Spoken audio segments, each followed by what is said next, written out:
तात्या टोपे स्वातंत्र्य संग्रामातील अजिंक्य योद्धा. सन 1857च्या स्वातंत्र्य संग्राम हा भारताच्या इतिहासातील एक क्रांतिकारक टप्पा होता. या संग्रामात अनेक शूरवीरांनी प्राणाची आहुती देऊन मातृभूमीचे रक्षण केले. त्यांच्यातील एक तेजस्वी नाव म्हणजे तात्या टोपे, ज्यांना आदरानं कान्होजी टोपे किंवा तात्या टोपे म्हणतात. तात्या टोपे यांचा जन्म 1814 महाराष्ट्रातील येवला परिसरातील एक प्रतिष्ठित देशभक्त कुटुंबात झाला. त्यांचे वडील पांडुरंगराव टोपे हे पेशव्यांच्या दरबारात एक महत्त्वाचे पद सांभाळत होते. बालपणापासूनच तात्या टोपे यांना घोडेस्वारी, तलवारबाजी, नेमबाजी आणि युद्धनीती यांचे धडे मिळाले. त्यांचे स्वभावातील प्रामाणिकता, पराक्रम आणि देशभक्ती लहानपणापासूनच सर्वांना जाणवायची. पेशव्यांचे साम्राज्य संपुष्टात आल्यानंतर तात्या टोपे यांनी नानासाहेब पेशवे यांच्याशी घट्ट नाते जोडले.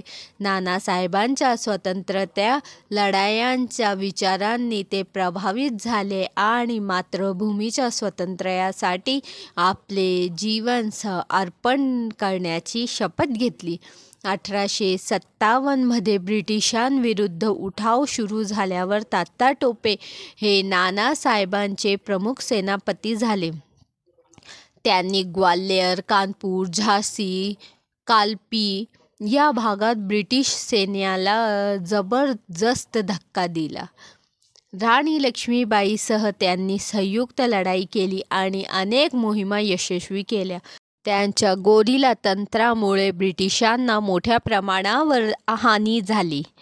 तात्या टोपे यांची युद्धनीती ही जलद हालचाल, अचानक हल्ला आणि भूगोलाचा योग्य वापर या तत्वावर आधारित होती. तात्या टोपेंनी 10 महिने ब्रिटिश सैन्याशी झुंज दिली.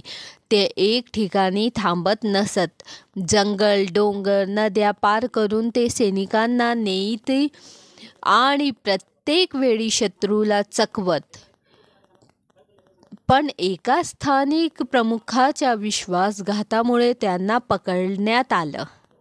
18 एप्रिल 1859 रोजी शिवपुरी येथे त्यांना ब्रिटिशांनी फाशी दिली.